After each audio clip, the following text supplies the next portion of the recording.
같이 자리에서 일어나셔서 요한복음 3장 16절 한 절인데 암송하시는 분 암송하시고 우리 같이 한 목소리로 읽도록 하겠습니다. 시작.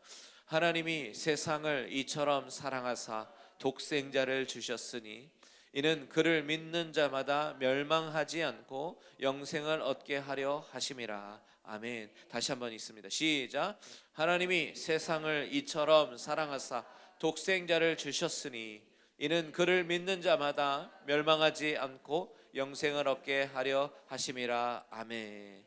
다 같이 자리에 앉으셔서 하나님의 말씀을 들으실 때에 우리 원로 목사님 나오셔서 하나님의 사랑이라는 말씀으로 전해 주실 때 큰 은혜 받기를 원합니다. 기도하겠습니다. 아버지 하나님 감사합니다. 오늘 참 복되고 아름다운 주님의 날 전에 부르셔서 예배드릴 수 있도록 허락하심을 감사합니다. 주님께 나아가는 귀한 시간 되게 하옵시고 주님 허락하신 말씀으로 나눌 수 있도록 인도하여 주옵소서. 함께 하신 줄 믿사옵고 예수님의 이름으로 기도합니다. 아멘. 목사님께서 광고해 주시고 기도해 주신 대로 저는 이제 화요일 날 한국 들어가서 한동 사랑의 동산 섬기고 3월 초부터 이제 훈련원 사역을 하게 됩니다. 한동 사랑의 동산은 저희가 한 10년 가까이 섬겨온 것 같아요. 그동안 팬데믹 때문에 한 2년 못 섬겼는데 다시 이번에 섬기게 됩니다. 참 감사하게도 많은 청년들이 은혜를 사모해서 또 이렇게 모이게 되는데 정말 기도 많이 부탁드립니다. 이제 나가서 한 6개월 가까이 이제 한국에서 사역을 하고 돌아오면 또 이제 기도원에 올라가서 3개월 또 사역을 하고 또 선교지 한 달 나갔다 오고 그렇게 하다 보니까 처음에 시작했을 때는 한국에 가도 여기도 내 집이 아니고 LA 와도 이제는 내 집 같지가 않고 좀 묘했습니다. 근데 해가 가면서 정말 감사한 것은 이제는 한국 가면 거기도 내 집이고 기도원에 가면 여기도 내 집이고 모든 게 다 내 집인 것 같아요. 그래서 너무 감사하고 아무튼 이렇게 귀한 사명 잘 감당할 수 있게 건강 주시고 주님 뜻대로 이렇게 쓰임 받기를 소원합니다. 최근에 제가 어느 책에서 읽었는데 사람들이 세상에 대해서 두 가지의 감정을 가지고 있다고 합니다. 하나는 분노, 또 하나는 두려움이라는 거예요. 처음에 그 책을 읽을 때는 아닌데 나는 그냥 감사하고 기쁜데 생각을 했는데 곰곰이 생각해 보니까 그 말씀이 마음에 와 닿는 것 같았어요. 하나님이 세상을 참 아름답게 창조하시고 그 중에 인생들에게 복 주기를 원하셨습니다. 그런데 사람들이 사탄의 유혹에 넘어가서 자기 욕심에 끌려서 다 잃어버렸습니다. 그러고 나서부터 모든 것이 다 엉망이 되어버렸어요. 창세기 3장에 보면 엉망이 되어버린 이 세상을 그렇게 얘기합니다. 땅이 저주를 받고 사람들의 삶은 이제 아무리 땀 흘리고 애를 써도 잡초와 엉겅퀴뿐이라는 거죠. 오늘날 세상을 돌아보면 정말 그 말씀이 마음에 와 닿습니다. 다 화가 다 이렇게 꽉 차 있는 세상을 보는 것 같은 느낌이 듭니다. 세상은 점점 더 폭력적으로 바뀌어갑니다. 여러분 영상물이나 미디어를 보면 아주 그 대량 살상, 폭력 이런 것들이 아주 점점점 노말한 것처럼 이렇게 보여지기도 합니다. 현대 많은 젊은이들이 분노 조절 장애라는 병을 앓고 있다고 합니다. 조금 화가 나고 조금 성질이 나면 주체를 못하는 거예요. 제정신이 아닌 것처럼.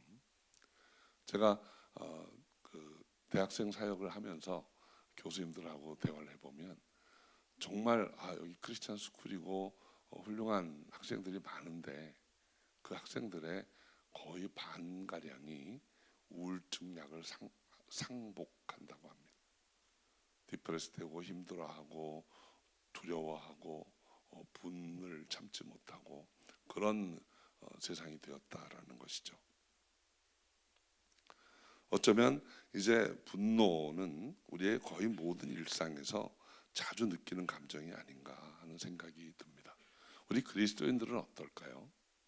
그리스도인들은 두 가지 감정이 같이 묶여 있는 것 같아요. 여러분, 하나님의 존재 자체를 이제 부인하는 세상입니다. 여러분, 과거에는 그리스도인들이 다수인 것 같다는 생각을 많이 했는데 이제는 그렇지 않습니다. 여러분, 한국의 경우 어느 교단의 통계를 보면 교회의 65%가 주일 학교가 없습니다. 앞으로 우리 다음 세대가 어떻게 될지 점점 하나님을 부인하고 모르는 세상이 되어 갑니다. 하나님의 말씀을 업신여기는 세상이 된 지는 꽤 오래됐습니다. 사람들은 자기 원하는 대로 얼마나 이기적으로 살아가는지 모릅니다. 자기 하고 싶은 것, 자기 욕심을 권리라는 것으로 포장을 해서 이제 인권 이런 이야기를 하는 것은 거의 비성경적인 욕심대로 사는 사람들의 전유물처럼 되어버렸어요. 이제는 서로 사랑하고 섬기고 헌신하는 그런 말씀들은 그냥 도서관에 있는 고서에서나 찾아볼 수 있는 개념이 아닐까 하는 생각도 듭니다. 그리스도인들은 세상을 향해서 사실은 분노해야 합니다. 그런데 분노하기보다는 그렇게 하다가 잃어버릴 것에 대한 두려움으로 움츠러드는 세상입니다. 여러분, 요즘 불의한 일을 보고 단호하게 과감하게 나서서 바로잡고 하는 사람들이 얼마나 될까요?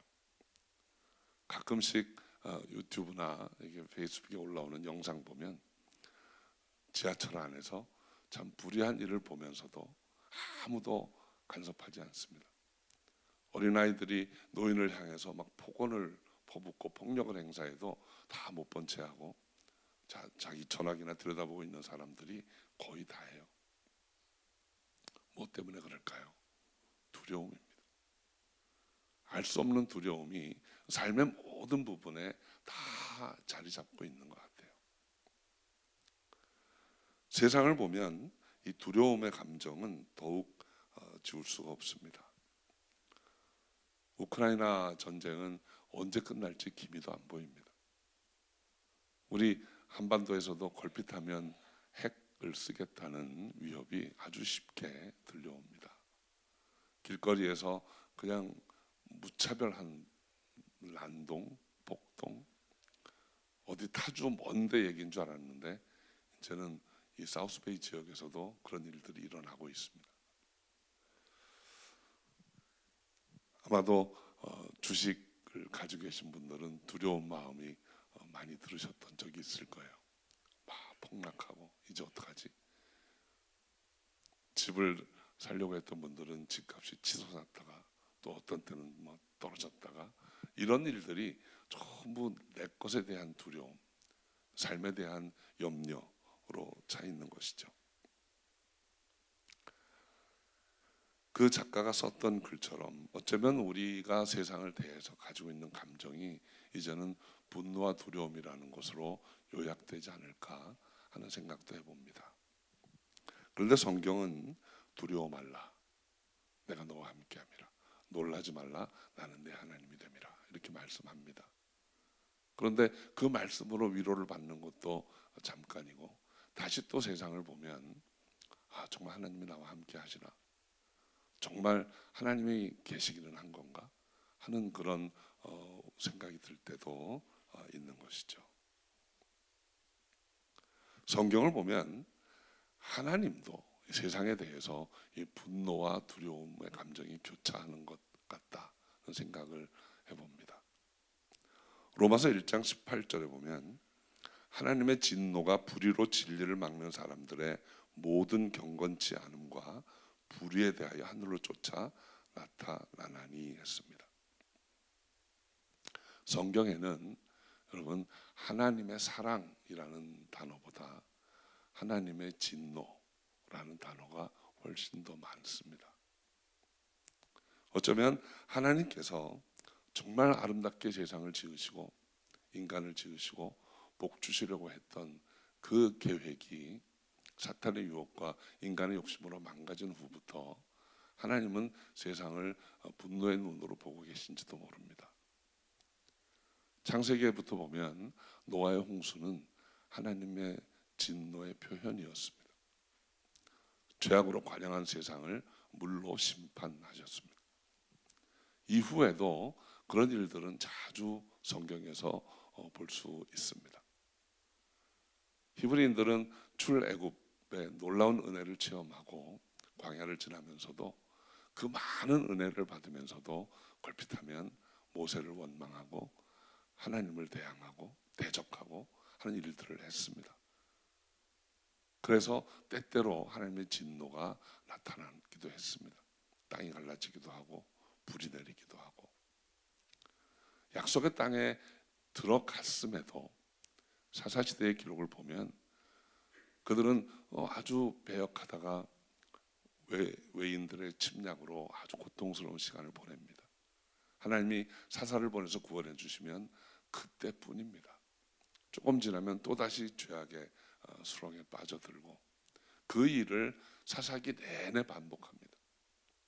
하나님이 분노하시는 것 이거 지나친 일이 아니다는 생각을 해봅니다. 급기야는 이제 우리에게도 왕을 달라. 하나님의 통치로 만족하지 못하고 그래서 왕국이 시작된 후부터는 목불인견에 하나님을 배역하는 일들이 계속되어집니다. 급기야는 하나님의 진노로 북왕국은 망해버리고 남왕국 유다는 바벨론의 포로로 잡혀가는 일들이 있었어요. 어찌 보면 어떤 각도에서 보면 구약 성경은 타락 이후부터는 하나님의 진노의 기록이라고도 볼 수 있는 것이죠. 그런데 그 하나님의 진노의 이면에는 하나님의 두려움이 있습니다. 저는 돌아온 탕자 이야기를 읽으면서 묵상하면서 그 아버지의 마음을 생각해 보았습니다. 작은 아들이 내 분깃을 달라 면전에서 이제 당신 나에게 주기로 한 거 달라, 지금 달라, 유산목 내게 달라 이렇게 할 때 그 마음이 어땠을까요? 아마 찢어지게 아팠을 것 같습니다. 동시에 두려움의 마음이 들기도 했을 것입니다. 제가 어느 성도님과 대화하는 중에 아들이 티네이저가 되고 나서부터는 아들이 무섭다는 이야기하는 걸 들었어요. 어느 때부턴가 품 안에 아이였는데 아이에게 무슨 말을 하면 아이가 얼굴을 똑바로 쳐다보고 왜? 그런답니다. 그러면 가슴이 철렁한답니다. 하나님의 마음이 그랬을 것 같아요. 이 돌아온 탕자, 이 아버지의 마음도 그랬을 것 같습니다. 이 아들이 이것을 가지고 가면 이제 아버지의 경륜이나 생각으로 보면 곧 다 실패할 것 같은데 이 아이가 이것을 다 탕진하고 길을 헤매다가 기진하지는 않을까? 이 아이가 집에 돌아오는 길을 잊어버리고 영원히 불귀의 객이 되지는 않을까? 그 아이를 잃어버릴 것에 대한 두려움일 것입니다. 예수님이 마지막으로 예루살렘을 바라보시면서 우셨다고 했습니다. 그 울음의 의미는 무엇일까요? 하나님의 백성을 잃어버릴 것에 대한 두려움입니다. 암탉이 새끼들을 모으려고 날갯짓 하듯 그 잃어버릴 것 같은 그 백성들에게 말씀을 여러 번 전했고 그러나 그들은 받아들이지 않았습니다. 얼마 후면 이제 그 성전이 돌 위에 돌 하나 남기우지 않고 다 허물어질 터인데 그리고 이 백성들이 세상으로 흩어질 터인데 그에 대한 두려움이 그 주님의 마음속에 있지 않았을까요? 결국 하나님의 진노, 하나님의 분노와 하나님의 두려움은 같은 것입니다.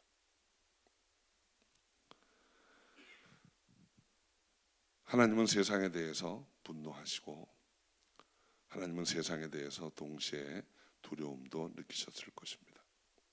그러나 오늘의 본문은 하나님이 이제 어떤 마음으로 세상을 대하시는지를 우리에게 보여줍니다.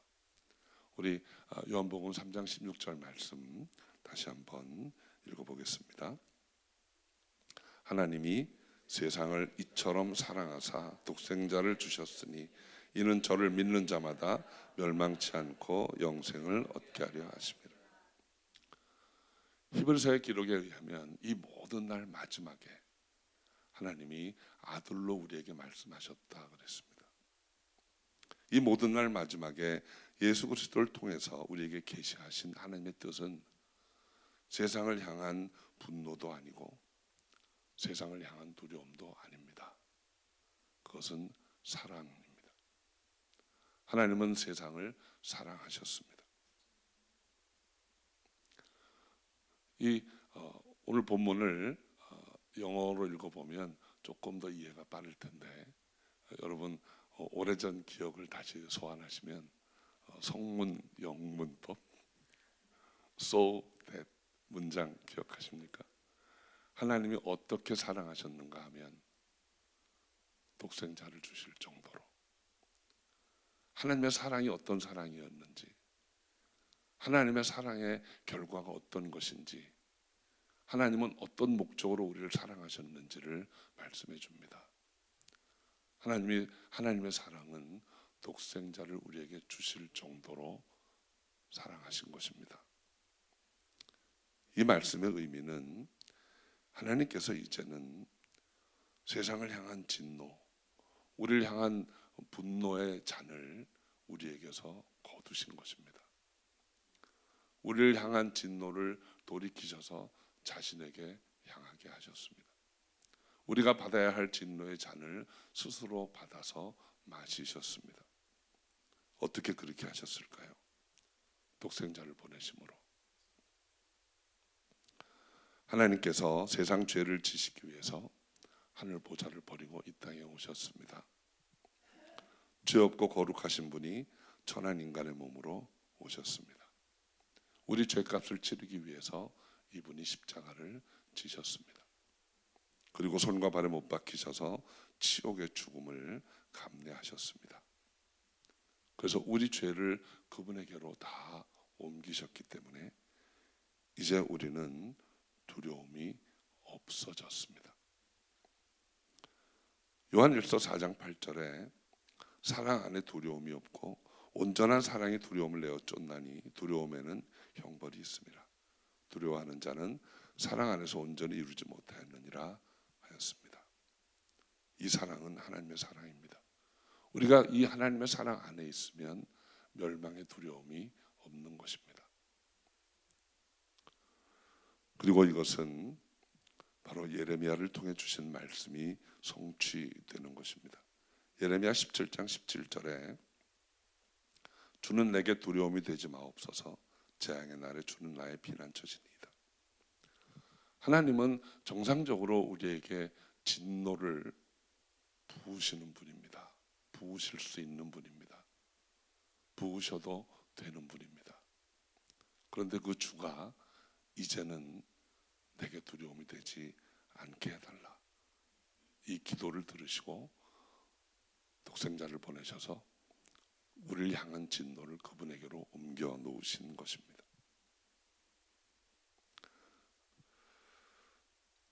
요한복음 3장 17절은 오늘 말씀을 다시 부연합니다. 하나님이 그 아들을 보내신 것은 세상을 심판하려 하심이 아니요 저로 말미암아 세상을 구원하려 하심이라.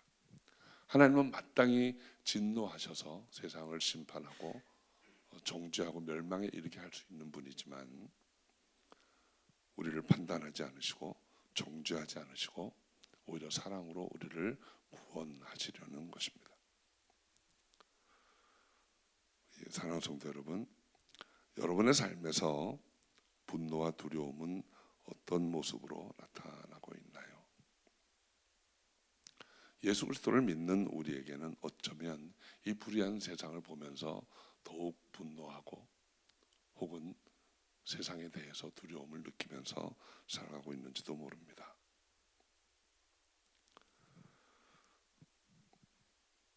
그런데 오늘 말씀은 우리는 더 이상 하나님의 분노나 두려움 안에 있지 않고 하나님의 사랑 안에 있다는 것을 분명하게 이야기합니다. 그리고 이 말씀은 동시에 우리가 받아서 세상에 전해야 할 말씀이기도 한 것입니다. 요한일서 4장 11절에 사랑하는 자들아 하나님이 이같이 우리를 사랑하셨은즉 우리도 서로 사랑하는 것이 마땅하도다. 서로 사랑하라. 여러분, 하나님의 사랑은 오늘 본문을 보면 독생자를 주시는 것으로 역사하였습니다. 하나님은 세상을 사랑한다고 말씀만 한 것이 아닙니다. 하나님의 사랑은 독생자를 주시는 것으로 나타났습니다. 그리고 우리에게도 너희도 서로 사랑하라 말씀하십니다.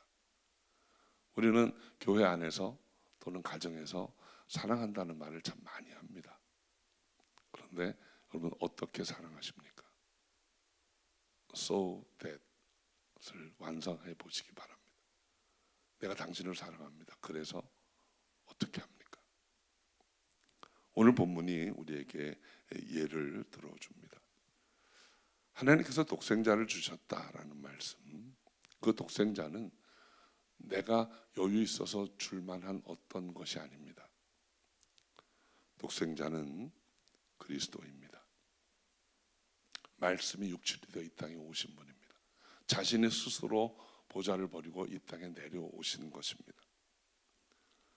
빌립보서 2장에서는 자기를 비어 종의 형체를 가지고 자기를 낮추시되 죽기까지 복종하셨다라고 기록하고 있습니다. 그런데 사도 바울은 성도들에게 이렇게 말합니다. 이 마음, 그리스도의 마음을 가지라라고 말합니다. 우리가 이제 사랑한다고 말하고 사랑을 실천한다고 한다는 것은 바로 이 그리스도의 마음으로 하는 것입니다. 나를 비우고 나를 낮추어서 서로에게 복종하는 삶으로. 우리 사랑하는 성도 여러분, 우리는 이 죄 많은 세상을 보면서 판단하고 정죄하고 분노할 때가 많이 있습니다. 그런데 이제는 그렇게 하지 말라는 것입니다. 세상을 보면서 판단이 되고 분노할 만한 일이 분별이 되면 이제 그 마음으로 세상을 향해서 중보해야 합니다. 그들에게 다가가야 합니다. 그들을 판단하고 정죄하는 것이 아니라 판단과 두려움의 마음을 뒤로 하고 그들에게 다가가야 하는 것입니다. 누가 추천해줘서 얼마 전에 오래전 영화를 하나 본 적이 있습니다. 그 영화의 내용은 크리스찬들이 이교도들을 싸워서 물리치고 이기는 내용이 줄거리 한 축을 이룹니다. 십자가가 새겨진 장검으로 또는 자루에 십자가 새겨진 도끼를 가지고 이방인들과 싸우면서 그들을 다 쳐 죽입니다. 복음을 받아들이지 않는 그들을 무자비하게 학살하는 내용이 영화의 한 축을 이루고 있어요. 그것은 하나님의 정의도 아니고 하나님의 사랑도 아닙니다. 남미에 나아가서 한 사람도 회심하지 못하고 비행기로 그 아마존 밀림에 착륙해서 내려보지도 못하고 죽었던 짐 엘리오트라는 선교사가 있었습니다. 그는 손에 총을 가지고 있었습니다. 그러나 참 빈약한 그 아마존의 부족들이 활을 들고 독침을 가지고 몰려들었을 때 총을 사용하지 않았습니다. 다만 그 독침을 받고 화살을 맞고 생명을 내주었습니다. 하나님은 우리에게 기대하시는 것은 우리 이웃이 우리에게 말을 험하게 하고 또는 우리를 함부로 취급하고 그런 모습들을 보인다 할지라도 그들을 판단하고 정죄하는 것이 아니라 그런 것들 때문에 두려움으로 움츠리는 것이 아니라 오히려 그들에게 사랑으로 나아가라 하는 것입니다. 그리고 그 사랑을 전하라는 것입니다. 복음을 들어보지도 못한 이에게 사랑으로 다가가서 생명의 복음을 전해야 하는 것입니다. 저는 금년에 이제 또 한번 우리 선교사 훈련원 사역을 위해서 한국에 나갑니다. 이번에도 지원한 많은 분들을 이렇게 지원서, 간증문 이런 것들 읽어봤습니다. 아주 어린, 제일 어린 후보생은 26살입니다. 이제 대학을 졸업하고 세상에 나온 지 얼마 안 됐어요. 네, 내 삶을 주님께 드리겠습니다. 헌신하고 성사 훈련을 받기 위해서 옵니다. 이렇게 이름을 놓고 기도하다 보면 눈물이 울컥할 때가 있습니다. 요즘 세상이 참 험한 세상이고 얼마나 물질 중심이고 이기적인 세상인지. 그런데 그런 세상의 흐름과는 상관없이 이렇게 귀한 청년들이 있습니다. 그거보다 조금 나이가 더 많은 30대, 40대 초반의 청년들이 선교사로 헌신하고 훈련받기 위해서 나옵니다. 어떤 이는 목회를 하다가 이제는 이게 내게 하나님 부르신 게 아닌 것 같다. 이제는 정말 복음 들고 들어보지 못한 이들에게 나아가겠습니다. 목회의 길을 내려놓고 훈련 받으러 오는 분들도 계세요. 이번이 이제 13기인데 하나님께서 해가 거듭할수록 참 귀한 분들을 보내주시는 것 같습니다. 그리고 그들에게 그리스도의 사랑을 전하고 정말 주님이 기뻐하시는 모습으로 세워가고 만들어 간다는 것은 인간의 힘으로 조작해서 되는 일은 아닌 것 같아요. 정말 여러분 생각나실 때마다 정말 귀한 종들이 또다시 바람을 거스리고 세상을 향해 나아가는 그 사람들이 세워질 수 있게 해달라고 기도해 주시기 바랍니다. 여러분은 얼굴도 모르겠지만 저를 통해서 그들을 위해서 중보할 때 하나님께서 역사하실 줄 믿습니다. 그들에게 전할 메시지가 한 가지 있다면 바로 오늘 말씀인 것 같아요. 어느 지역에 가서 어느 부족, 어느 종족을 만나든 그들을 판단하거나 정죄하지 말고 그들을 두려워하지도 말고 다만 하나님께 받은 그 사랑으로 나아가서 사랑하고 복음을 전하면 될 것 같습니다. 우리 사랑성도 여러분, 하나님께서 여러분 한 분 한 분을 사랑하시고 또 한 해의 복된 삶을 허락하신 줄 믿습니다. 가까이는 여러분 가정에서, 여러분 공동체 안에서, 삶의 현장에서 마주치는 많은 사람들, 여러분의 기준으로, 여러분의 생각으로는 판단이 되고 정죄가 되는 일도 있을 것입니다. 혹은 두려움 때문에 다가가지 못하는 경우도 있을지 모르겠습니다. 그러나 오늘 말씀 기억하시고 판단하거나 정죄의 마음이 아니고 두려움을 접고 그들에게 주님의 사랑으로 다가가시기 바랍니다. 그래서 그들에게 그리스도의 복음을 전하고 하나님의 사랑을 함께 나눔으로 그들이 주님 뜻대로 영원한 생명을 얻고 기쁨으로 함께 살아갈 수 있도록 그런 축복의 일들이 날마다 승하기를 주 이름으로 축원합니다. 기도하겠습니다.